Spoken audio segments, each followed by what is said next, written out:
बिस्मिल्लाहिर्रहमानिर्रहीम, अस्सलाम वालेकुम। मैं हूं बिलाल मलिक और आप देख रहे हैं प्रॉपर्टी एक्सप्लोर। आज की जो वीडियो आपके साथ में लेके आया हूं बहुत ज़बरदस्त है, क्योंकि इस वीडियो के अंदर आपको पता चलेगा कि आप घर फाइनेंस किस तरह से करवा सकते हैं। नया पाकिस्तान हाउसिंग स्कीम के तहत जो नई गवर्नमेंट ने प्रोजेक्ट लॉन्च किया है, काफ़ी सस्ते रेट्स के ऊपर होम फाइनेंसिंग की जा रही है। तब तकरीबन तमाम बैंक्स कर रहे हैं, क्योंकि स्टेट बैंक के कुछ डॉक्यूमेंटेशन है जो मैं आपको शो भी करूंगा। उसके ज़रिए बताऊंगा कि बैंक्स आपको किस तरह से लोन दे रहे हैं। इसके अंदर आपको क्लियर होगा कि आपका क्या क्राइटेरिया होना चाहिए, किन लोगों को लोन मिल सकता है, कितने मरला घर तक का लोन मिल सकता है। कि तमाम चीज़ें इंशाल्लाह इस वीडियो के अंदर आपकी क्लियर हो जाएंगी। मेरी आपसे रिक्वेस्ट है, चैनल को जरूर सब्सक्राइब कीजिएगा, वीडियो को लाइक कीजिएगा और मेरे इस पैगाम को आगे अपने दोस्तों तक भी पहुंचाइएगा, ताकि उनको भी तमाम चीज़ें क्लियर हो जाएं कि वो किस तरह से बैंक में जाके फाइनेंस के लिए अप्लाई कर सकते हैं। तो चलिए स्टार्ट करते हैं। ये आप देख सकते हैं कि आपको जो इस टाइम डॉक्यूमेंट मैं शो कर रहा हूँ, ये state bank of Pakistan infrastructure housing and ESME finance department के हैं। ये तमाम बैंक्स को एक ही पैटर्न के ऊपर तमाम डॉक्यूमेंट्स प्रोवाइड किए गए हैं। इसके ऊपर थोड़ा सा मैं आपको बताता चलूँ कि इन्होंने सबसे पहले स्टार्ट इस तरह से किया है कि कंस्ट्रक्शन सेक्टर जो है वो GDP ग्रोथ के अंदर बहुत अच्छा किरदार अदा कर रहा है। फर्दर कहते हैं जी 40 से ज़्यादा इंडस्ट्रीज डायरेक्टली इससे अटैच हैं और 70% अनस्किल्ड लेबर जो है वो इससे इंटरकनेक्ट है, यानी कि उनका जरिया माश कंस्ट्रक्शन इंडस्ट्री है। अब हम बात करते हैं जी एलिजिबिलिटी क्राइटेरिया की, कि क्या क्या चीज़ें होनी चाहिए तो हम एलिजिबल हैं इसको अप्लाई करने के लिए। तो नंबर 1 पे आता है जी एलिजिबिलिटी क्राइटेरिया। इसके अंदर कहता है जी all men and women holding CNIC, यानी कि तमाम लोग CNIC होल्डर्स हो, यानी कि पाकिस्तान के नेशनल्स हो। नंबर 2 पे कहता है जी फर्स्ट टाइम होम ऑनर हो, इससे पहले उनका अपने नाम पे कोई घर नहीं होना चाहिए, वो फर्स्ट टाइम अप्लाई कर रहे हो। नंबर 3 पे है कहता है कि जी जो बंदा इसके लिए अप्लाई कर रहा है और इस फैसिलिटी से फ़ायदा उठा रहा है और उसका नाम आ जाता है, वो इसमें सिर्फ एक दफ़ा पार्टिसिपेट कर सकता है, दोबारा पार्टिसिपेट नहीं कर सकता। मतलब उसको एक दफ़ा ही होम लोन की अप्रूवल मिलेगी। नंबर 4 पे वो कहता है कि जी only for construction and first purchase of newly constructed affordable housing units, यानी कि ये जो लोन का पैटर्न है इसको आप सिर्फ कंस्ट्रक्शन के लिए यूज कर सकते हैं, या फिर वो घर जो आप फर्स्ट टाइम खरीद रहे हो, जो न्यूली घर हो और वो आप उसको लीज करवाना चाह रहे हो। मतलब है कि एक चीज हमारी यहाँ पे बिल्कुल क्लियर हो गई कि हम इस स्कीम से प्लॉट को लीज नहीं करा सकते हैं।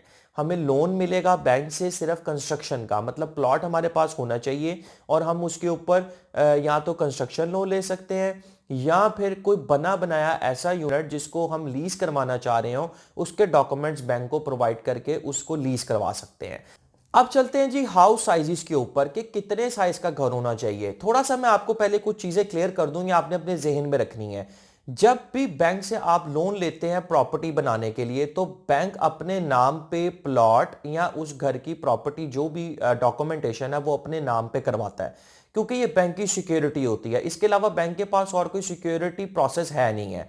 थोड़ी सी चीजें और क्लियर करता जाऊंगा। बैंक हमेशा आपको वहां पे लोन देगा जो गवर्निंग बॉडी जहां पे इस टाइम अप्लाई हो रही है पाकिस्तान में, वट एवर कराची है, लाहौर है, इस्लामाबाद है, उनकी जो भी गवर्निंग बॉडीज हैं। जैसे लाहौर की बात करें तो LDA कराची में, कराची की गवर्निंग बॉडी है। इस्लामाबाद में आई थिंक CDA है। जो भी उसकी गवर्निंग बॉडी है वो वहां से अप्रूव्ड होना चाहिए, वो रजिस्ट्री इंतकाल वाली प्रॉपर्टी होनी चाहिए।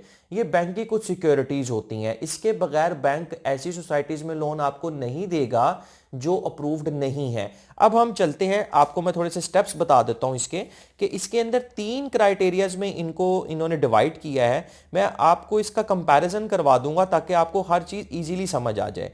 स्टेप 1 आप देख रहे हैं T1, जहां पे लिखा हुआ है हाउसिंग यूनिट या apartment up to 125 square yard, up to 5 marla, यानी कि 2 मरला, 2.5 मरला, 3 मरला, 3.5 मरला, 4 मरला, अप टू 5 मरला तक घर जो है, और मैक्सिमम उसका जो कवर्ड एरिया होना चाहिए वो 850 स्क्वायर फीट तक होना चाहिए।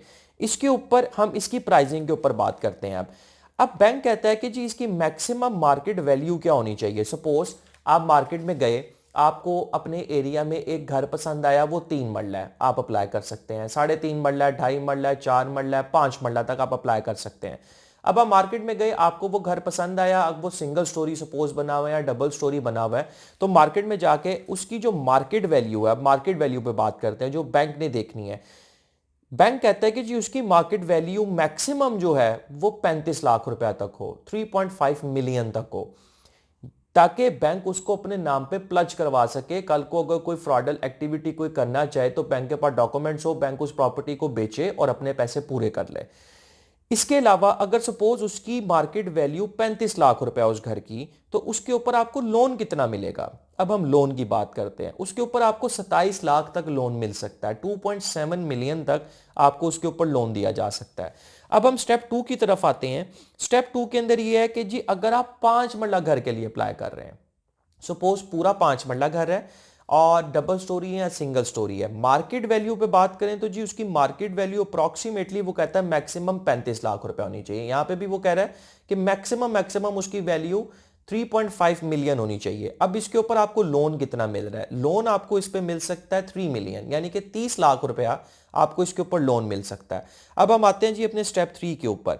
स्टेप 3 पे कहता है जी housing unit of more than 125 square yard up to 250 square yard, यानी कि 5 मरला से बड़ा और 250 स्क्वायर यार्ड तक, यानी कि 5 मरला से बड़ा और 10 मरला तक, यानी कि इसमें 5 मरला भी हो, 5.5 मरला भी हो सकता है, 6 मरला भी हो सकता है, 8, 9, 10 मरला भी हो सकता है।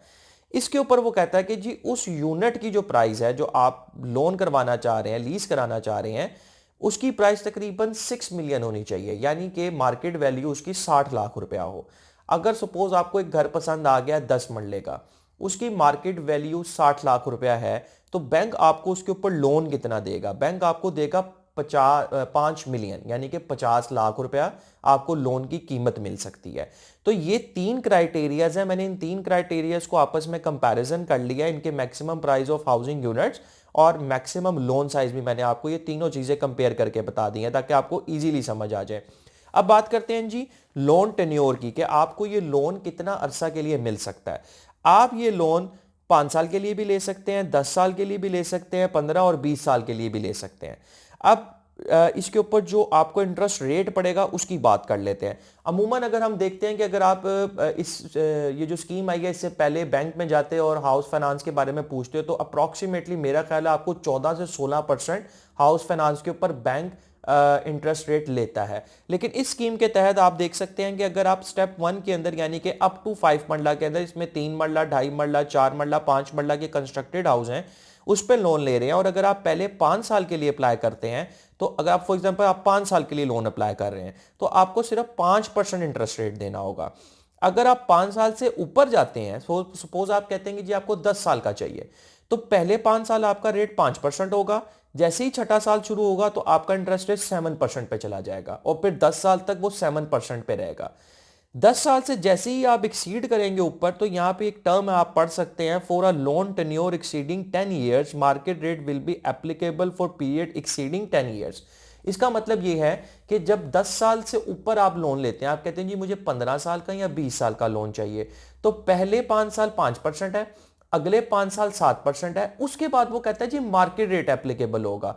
तब क्या टर्म्स एंड कंडीशंस चल रही होंगी, बैंक की पॉलिसी क्या चल रही होगी, वो सारी चीजें उस वक्त देखी जाएंगी। हो सकता है वो 7% आपका 10% पे चला जाए, 11% पे चला जाए, लेकिन कम ही रहेगा क्योंकि ये पॉलिसी ही कम के ऊपर बनाई गई है। तो ये मैंने आपको डिस्क्राइब किया जी, इसका लोन टेन्योर आपको पता चल गया, और दूसरा आपको प्राइसिंग पता चल गई कि जी आपको कितना इंटरेस्ट रेट देना पड़ रहा है। अब थोड़ा सा हम आगे चलते हैं, आगे मैं आपको चीज़ें कुछ क्लियर कर देता हूँ इसके अंदर कि जियोग्राफिकल डिस्ट्रीब्यूशन, वो कहता है कि जी जियोग्राफिकल डिस्ट्रीब्यूशन इसके ऊपर लगेगी। बैंक देखेगा कि जी जियोग्राफी हिसाब से इस्लामाबाद में है, कराची में है, मुल्तान में है, वट पूरे पाकिस्तान में कहीं पे भी है, उसकी वो चीज़ें उसके ऊपर इंप्लीमेंट होगी, वो छोटी छोटी चीज़ें होंगी, वो जब आप अपने सिटी में रह के अगर अप्लाई करना चाह रहे हैं, आप बैंक से रब्ता करेंगे तो वो आपके उस एरिया के मुताबिक आपको बहुत सी चीज़ें बयान कर देंगे। तो जी इस स्टेप के अंदर आपको पता चल गया कि आप कितने मरला का कंस्ट्रक्टेड हाउस खरीद सकते हैं। सिंगल स्टोरी हो, डबल स्टोरी हो, उसकी 3 कैटेगरीज हैं। 5 मरला से छोटा भी है, 5 मरला भी है, और 5 मरला से बड़ा अप टू 10 मरला तक भी है। उसकी मैक्सिमम वैल्यू रेट क्या होना चाहिए और उसके ऊपर आपको लोन कितना मिल सकता है। ये तमाम क्राइटेरिया आपको अब क्लियर हो जाना चाहिए। अब हम आगे बात करते हैं डॉक्यूमेंटेशन रिक्वायरमेंट की, कि आपको डॉक्यूमेंट्स कौन से चाहिए अप्लाई करने के लिए। जी, तो सबसे पहले देखते हैं कि जी अगर आप सैलरीड क्लास हैं, फॉर एग्जांपल आप जॉब कर रहे हैं कहीं, तो आपको कौन कौन सी चीजें रिक्वायर्ड होंगी।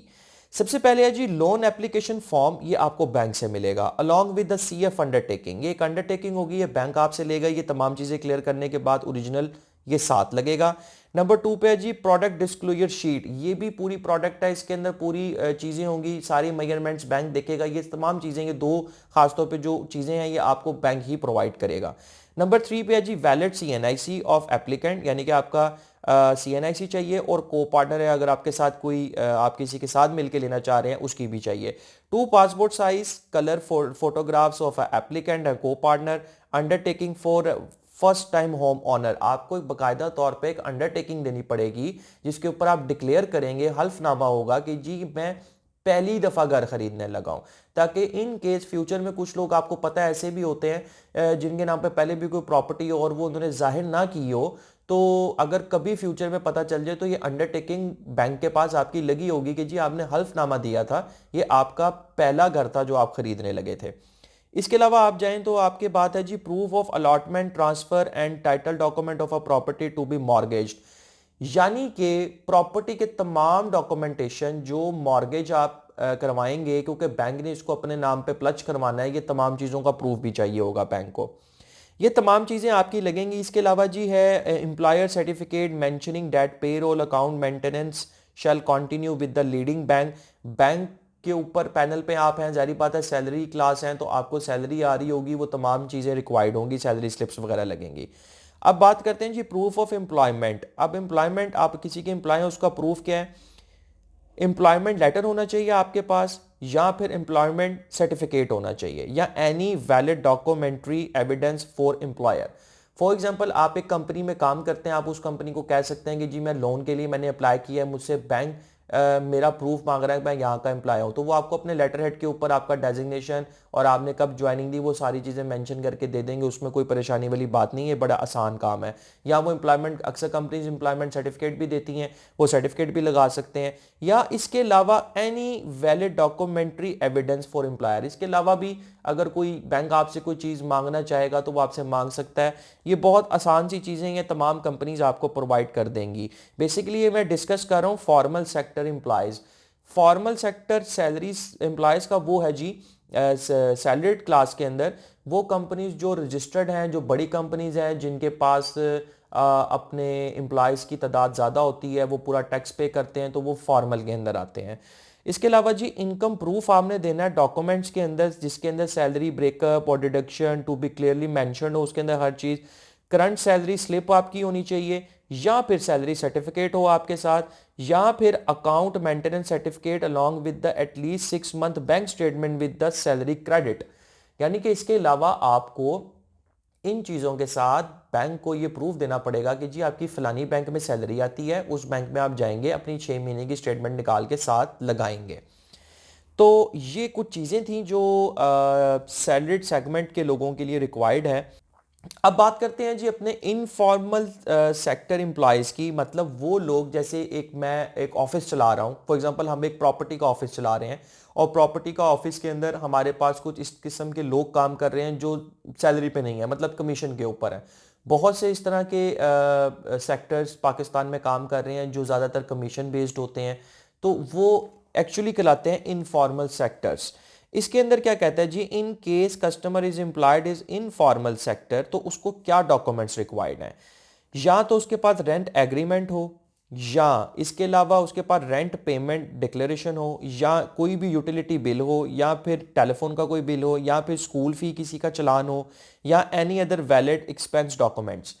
बहुत ही आसान है, इसमें आपने कंफ्यूज नहीं होना कि अगर आप किसी के एम्प्लॉय इस तरह से हैं कि आपके पास कोई सर्टिफिकेट नहीं है, आप किसी दुकान पे कहीं पे काम कर रहे हैं और आपके पास कोई सर्टिफिकेशन नहीं है, तो आपने घबराना नहीं है कि आप लोन अप्लाई नहीं कर सकते, आप बिल्कुल कर सकते हैं। आपकी फिर आपकी स्टेटमेंट्स वगैरह चेक की जाएंगी और इसके अंदर से ये मैंने आपको जो रेंट एग्रीमेंट और पेमेंट डिक्लेरेशन ये चीज़ें या आपके यूटिलिटी का कोई बिल, ये तमाम चीज़ें इसमें से कोई एक चीज़ बैंक आपसे प्रूफ के तौर पे मांग सकता है। ये आपको बैंक वाले प्रॉपर तरीके से सारी चीज़ें गाइड करेंगे।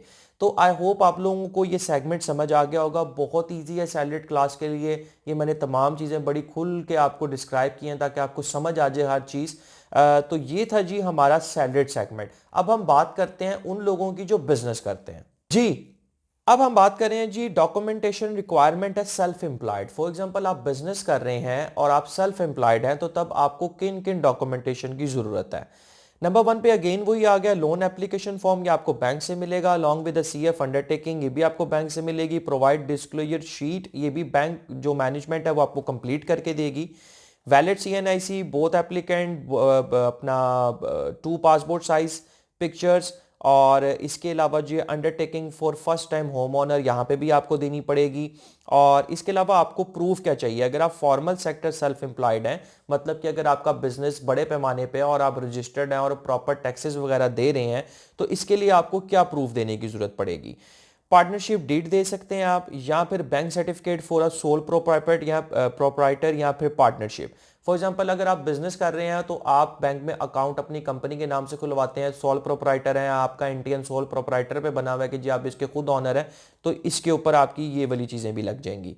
या फिर एनटीएन सर्टिफिकेट, अगर आप टैक्स पे कर रहे हैं तो आपके पास एनटीएन सर्टिफिकेट होता है, आप वो भी लगा सकते हैं। या फिर रेंट एग्रीमेंट ऑफ ऑफिस, आपका जहां पे रेंट ऑफिस है, बेशक किसी किस्म का भी ऑफिस, आप उसका रेंट एग्रीमेंट भी दिखा सकते हैं।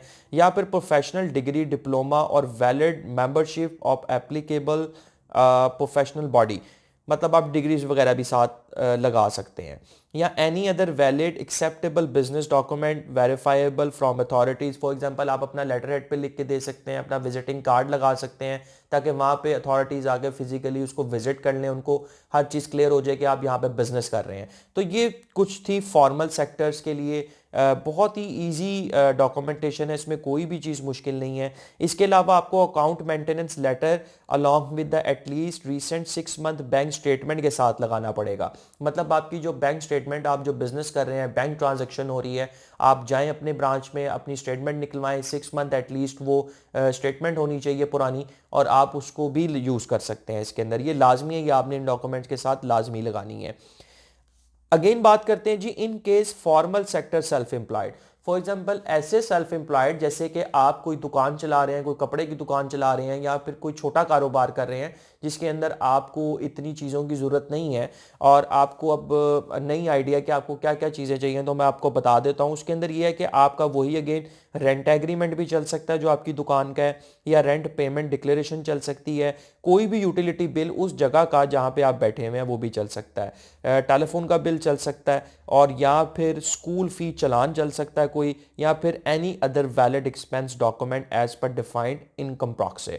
तो ये तमाम चीज़ें मैंने आपको बता दी हैं। मैंने आपको 2 सेगमेंट्स बड़े क्लियर कर दिए हैं। वो सेगमेंट जो सैलरीड क्लास है उसके लिए क्या रिक्वायरमेंट्स हैं, और वो सेगमेंट जो सेल्फ एम्प्लॉयड है, जो बिजनेस कर रहा है, उसको क्या क्या रिक्वायरमेंट्स चाहिए। तो इस वीडियो के अंदर मैंने आपको तमाम रिक्वायरमेंट्स के साथ तमाम चीज़ें लोन के हवाले से जो नया पाकिस्तान हाउसिंग स्कीम के ऊपर आ रहा है या आप ले सकते हैं, ये मैंने आपको तमाम चीज़ें कंप्लीट बता दी हैं। यही डॉक्यूमेंटेशन तमाम बैंक्स की है। आपने परेशान नहीं होना कि जी डिफरेंट बैंक्स की डिफरेंट रिक्वायरमेंट्स होंगी, बिल्कुल ऐसा नहीं है। मैं जो आपको डॉक्यूमेंट दिखा रहा हूँ ये स्टेट बैंक का डॉक्यूमेंट है, जो स्टेट बैंक ने तमाम अपने बैंक्स को भेजा है कि जी उन्होंने इसी पैटर्न के ऊपर अमल करके लोगों के लोन अप्रूव करने हैं।